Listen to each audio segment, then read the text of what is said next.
Okay, I'm talking with Bill Casing, and Bill Casing is what you might call a pioneer in this whole issue of getting at truth and reality, and specifically in the area of the Apollo moon missions, what happened and what didn't happen.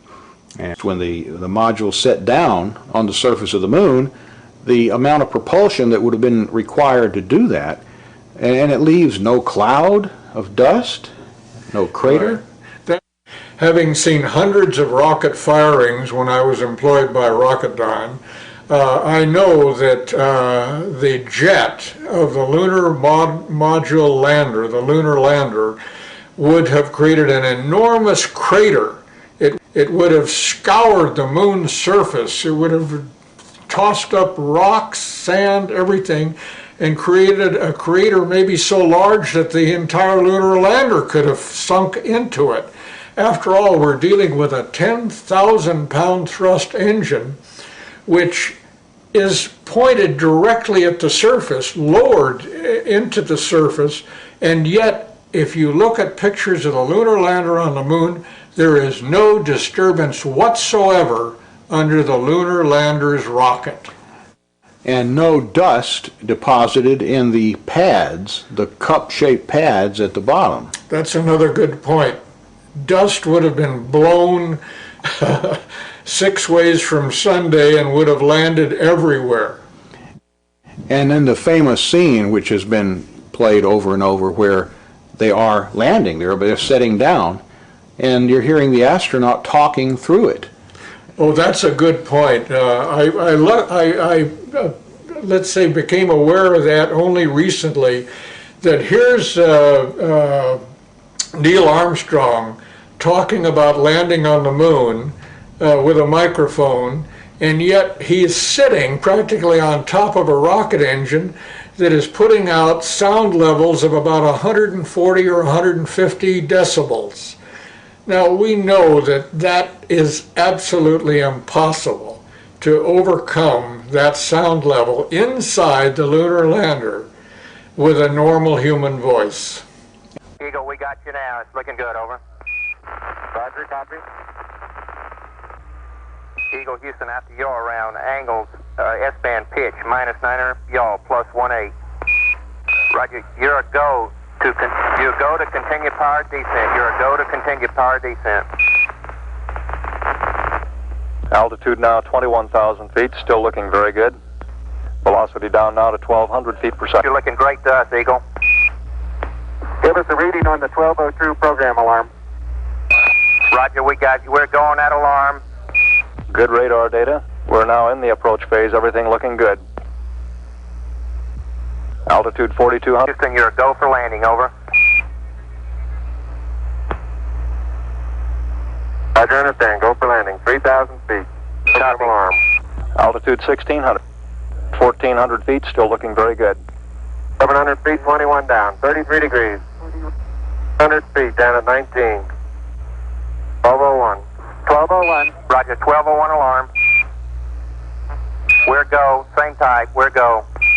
Altitude, velocity, light. 8.5 down. 220 feet. 13 forward. 11 forward, coming down nicely. 200 feet. 4.5 down. 5.5 down. 60 seconds. Lights on. 6. Down 2.5. Forward. Forward. Good. 40 feet down 2.5. Picking up some dust. 4 forward. 4 forward. Drift into the right a little. Good. Okay. Contact light. Okay, engine stop. We copy you down, Eagle. Tranquility Base here. The Eagle has landed. Okay, we've changed our graphic picture here in the background, and it's a one-sheet poster that I put together from pictures on the website www.geocities.com/Apollo Reality/. And the gentleman that put this together got actually these images off the Langley Research Center website. And some of these, actually, you're just seeing for the first time yourself. Isn't that right, Bill? That's right, yeah. I'm amazed to find these pictures. I've never seen any of them before except the one in the upper right. And what amazes me is this one here showing a model of the moon with a camera track, showing how easily it would have been to fake the filming of the moon. And then the image just to the right of that shows like the finished moon. Exactly. With somebody sitting at the controls, maybe turning it or... Right. These are very revealing pictures, and I strongly recommend people with PCs to download them and study them. And of course, this brings up the subject of the death of whistleblowers. Men like Gus Grissom, who was burned to death along with Chafee and White. He went pretty open with it, putting a lemon on yeah, he was going to give an interview about what he really thought about Apollo. And as you say, he hung a lemon on the command capsule on the day that he was murdered.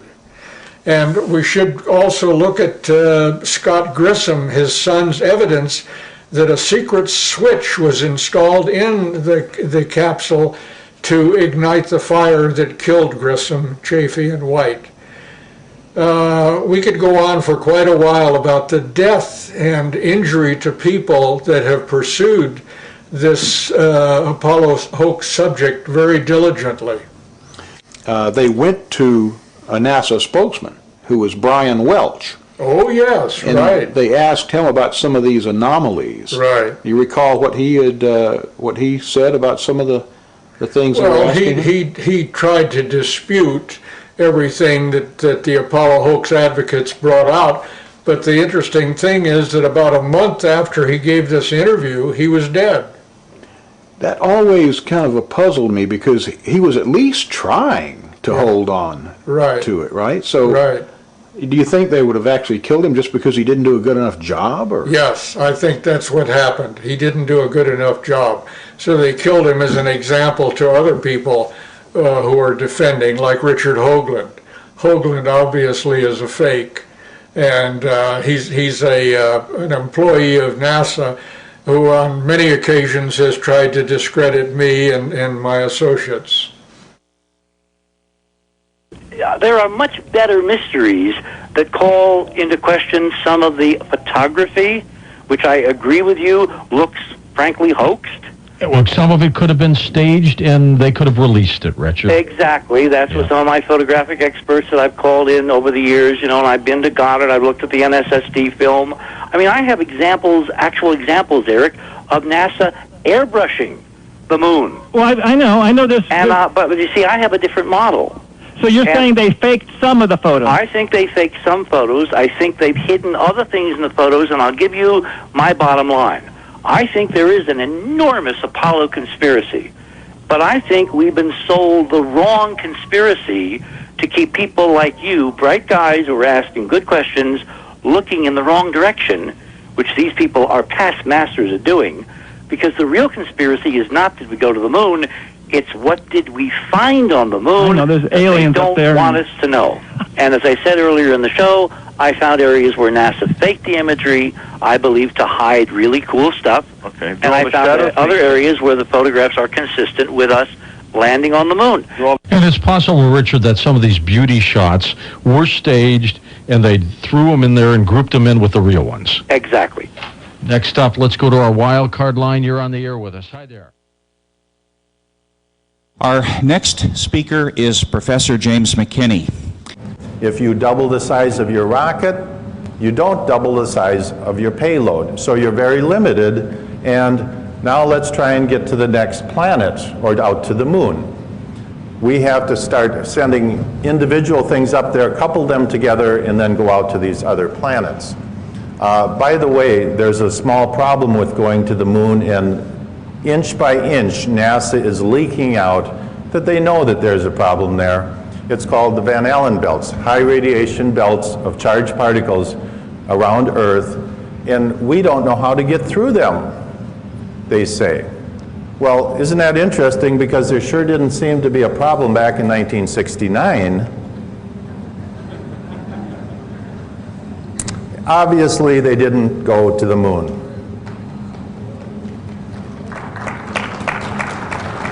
The United States did not go to the moon. The Russians knew it all along. I thought at the time we did, but I've since learned we absolutely did not. And there's no question about it. And they're starting to figure it out. NASA has a program called Living with a Star. That's a pretty name for how do we get through the Van Allen belts. They have all their top scientists working on it. It's a tremendous problem because we do not have any kind of a spacecraft that we can send up that doesn't have metal in it. And when these charged particles hit metal, they produce X-rays. Nothing you can do to get around that. So anybody sitting around something metal in outer space in the Van Allen belts is going to be French fried. And so that whole thing was a giant hoax. And you have second and third tier scientists in the United States who are running around saying, oh yes we did, yes we did. But the very top level people, what I call the tier 1 scientists, the black op mill scientists, know for a fact we didn't go. And it's a real problem. They don't know how to get through there. This picture is with the new Hubble camera, and it shows that in fact if you take this angular distance out to Pluto and you translate it into the surface of the moon, we can in fact resolve the landing sites, the alleged lunar landing sites. And the way you would do this is you take the pictures at dusk when the shadows became very long, and it would be a very hard thing for them to fake. So at any rate, we have telescopes on Earth that are much larger than the Hubble. Much better resolving power. So why, you would think these astronomers would be chomping at the bit to show you those lunar landing sites. And look at the incredible resolving power of this telescope we have here. Why have none of them done that? Because there ain't nothing there. And we get all kinds of excuses. Oh, we can't turn the telescope up there because the moon's too bright. Well, then all of a sudden we saw the full moon on a web page, on a NASA web page, the entire full moon taken with the Hubble Space Telescope. And you're telling me they can't take one little teeny patch of the moon, which is millions of times less bright. So bottom line is, they know they didn't go.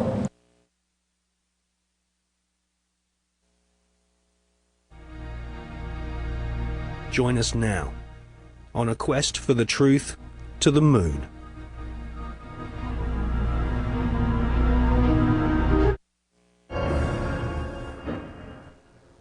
In this film, we shall not only prove beyond all reasonable doubt that many of the official NASA images of lunar exploration are fake, but we shall also examine the motives for the biggest lie put before the world. Why did NASA repeatedly fake lunar images and photographs? Why did NASA stage lunar expeditions which did not happen? The answer will surprise you. Clear the launching area.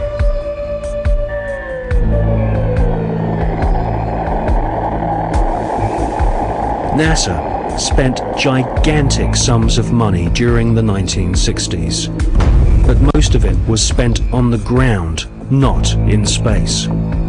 Huge American corporations, many of which were manufacturing hardware for the military, made gigantic profits designing space vehicles and, more importantly, life-sized models of spaceships, and even huge stage sets resembling the lunar surface. Someone in NASA had realized that after taking billions of dollars from the American people, if they couldn't make it to the moon, they would fake it to the moon. Obviously, if you're going to somewhere that nobody has been before, you need to have a simulator which recreates that environment as closely as you can. If you're going to the moon, you recreate the surface of the moon. And here we see a section of the lunar surface created. It's about 30 foot high, 30 foot long, 35 foot long. scale is given by the two people standing in front of it. There were plenty of simulation exercises, but the point is, and should be taken into account in virtually everything that is discussed with the Apollo program, 400,000 people may have worked on the program in total, but none of them had a need to know more than his own job required. The people who were making the rockets didn't know what the people who were making the spacesuits were doing, and because they had no need to know about that. Their job was to make the best models and the best simulation of the lunar surface that they could. And if we come up to this picture here, we see the three scales on which these models were built. We have here the whole moon as one unit. It stands about 20 foot high.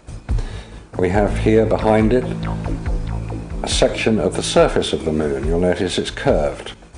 And here we have a more detailed section of the lunar surface.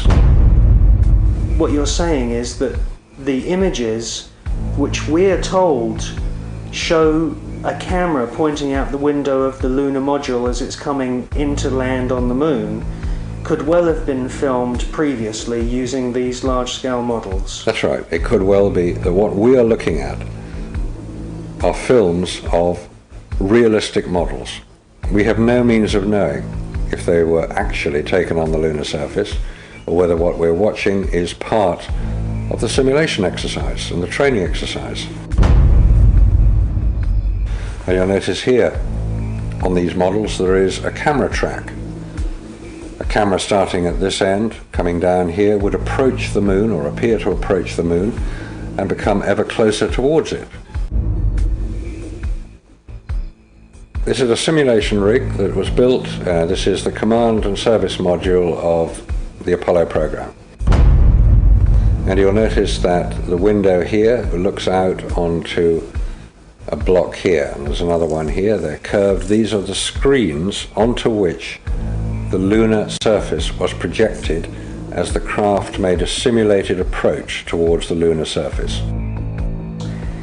Is what we're seeing a mixture of fact and fiction? It is fact, it is fiction. It's mixed together. It's hard to separate them until you examine it closely. If a spacecraft is in deep space, the only possible explanation for a light seen through the window of the spacecraft is the sun. It's the only bright light in space. If it's not the sun, then it has to be some other artificial light, which implies that that particular image is possibly fiction. July 1961. NASA was soon being criticized for the flimsy construction of their hardware. The first orbital capsules did not even have windows in them for the astronauts to look out of.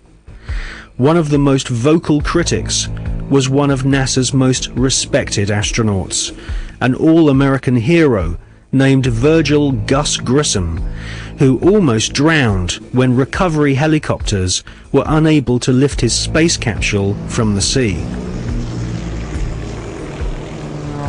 After a successful journey into space, Gus Grissom almost died through NASA's bad planning. Or was this an early attempt to silence Gus Grissom?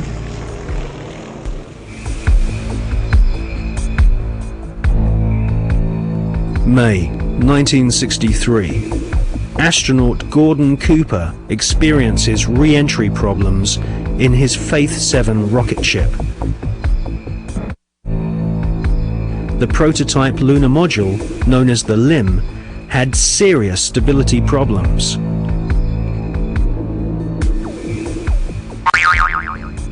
At this stage, there was no guarantee that even if NASA managed to get a spaceship orbiting the moon, they could land safely without killing the crew.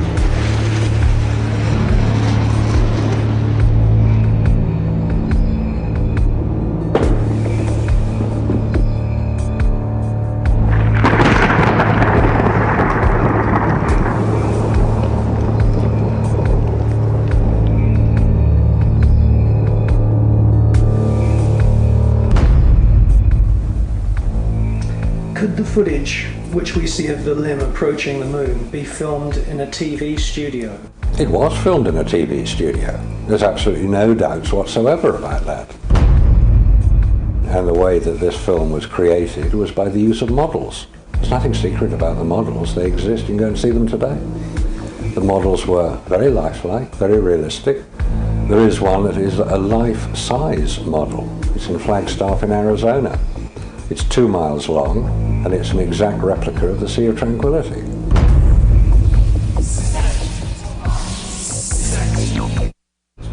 The photographs were used to create from those images the replica of the Sea of Tranquility, so that if it was flown over in a helicopter, it would appear as if it was a spacecraft approaching a similar area to land. So yes, all the scenes of the lunar surface were filmed on Earth.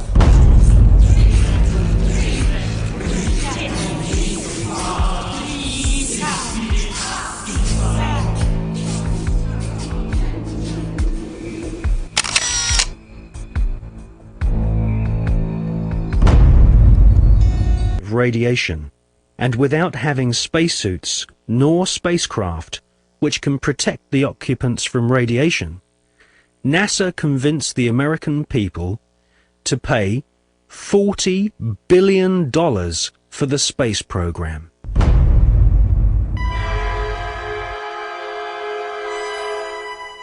The most lethal forms of radiation, of course, are at the higher end of the spectrum.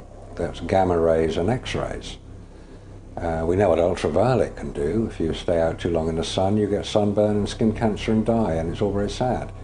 But gamma rays, and X-rays especially, are particularly lethal to humans, unprotected humans. There was no protection that I have been able to identify. I've found no reference to it. I found nothing that will tell me what level of protection is offered. So I have to assume none was. I've contacted the manufacturers of the spacesuits, and they said there was no radiation protection built into the spacesuits. Because I asked them if these same spacesuits could be used by technicians to go to Chernobyl or 3 Mile Island, because the nuclear reactors produce the same radiation as produced in space. They said no, not advisable, no protection. James Van Allen grew up in the small Iowa town of Mount Pleasant during the 1920s.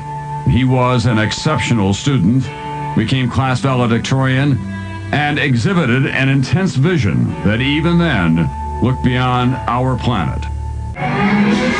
The environment was the time of the Cold War, and it was something scary. It was something for a child, it seemed very scary to have to hear about bomb shelters and hiding under our desks. And I remember first hearing that my father was going to go to Russia, and being so frightened by that, and asking my father, why was he going to Russia? Wasn't he scared? And I remember him explaining to me that in the scientific community, what they do, and as they take data and exchange data, somehow that transcends what is going on in the political arena. So that there is always a sense that the quest for intellectual activity was something very special. Remember that, so that the Cold War suddenly didn't seem very cold to me, even as a young child. In Washington,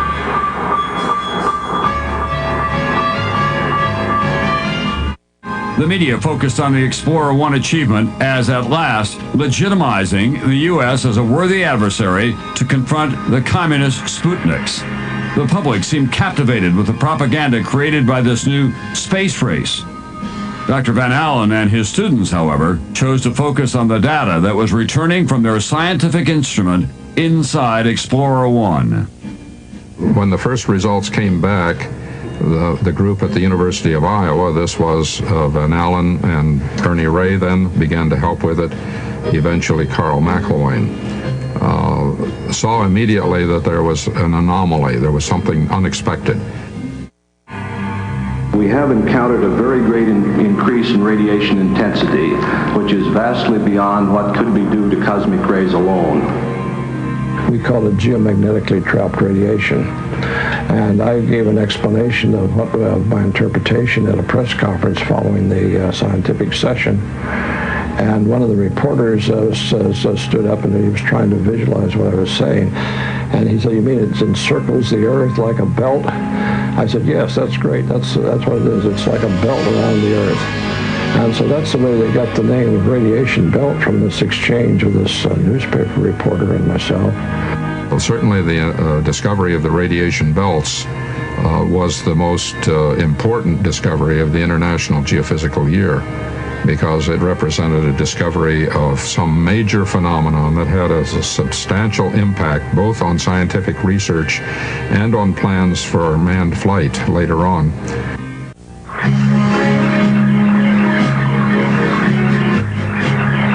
In late 1958 and early 1959, Van Allen flew instruments on Pioneers 3 and 4. Both were unsuccessful attempts to hit the moon, but their flights provided the Iowa group with essential confirming data.